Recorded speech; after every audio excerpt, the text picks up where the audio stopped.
अस्सलाम वालेकुम prep class. आज आपने उर्दू पेज नंबर 27 यानी 27 शुरू करना है।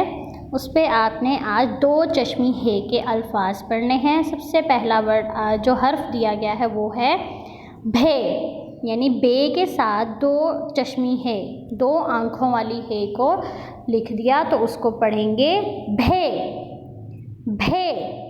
अब भे के सारे अल्फाज पढ़ने हैं आपने। भे अलिफ भा, भे ज़बर रे भर, भे ज़बर रे भर। भे पेश वाव भू काफ भूक, भे पेश वाव भू काफ भूक। भे अलिफ भा, बे छोटी ए बी भा बी, भे अलिफ भा, बे छोटी ए बी भा बी। भे अलिफ भा, हमज़ा छोटी ए ई भाई, भे अलिफ भा, हमज़ा छोटी ए ई भाई।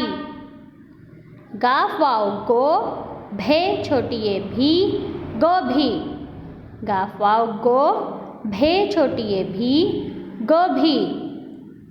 भे अलिफ भा, हमज़ा छोटी ए ई भाई, भे अलिफ भा, बे छोटी ए बी भाभी आए, भाई भाभी आए। साग, गाफा गो बे भे छोटी ए भी गोभी, साग गोभी लाए। भे ये भेड़े भेड़, भे ये भेड़े भेड़ को चारा डाल, भेड़ को चारा डाल। फिर से पढ़ते हैं। भा भर, भूख भाभी भाई, गोभी भाई भाभी आए, साग गोभी लाए, भेड़ को चारा डाल। अब आपने इसको अच्छे से याद करना है। अल्लाह हाफिज़।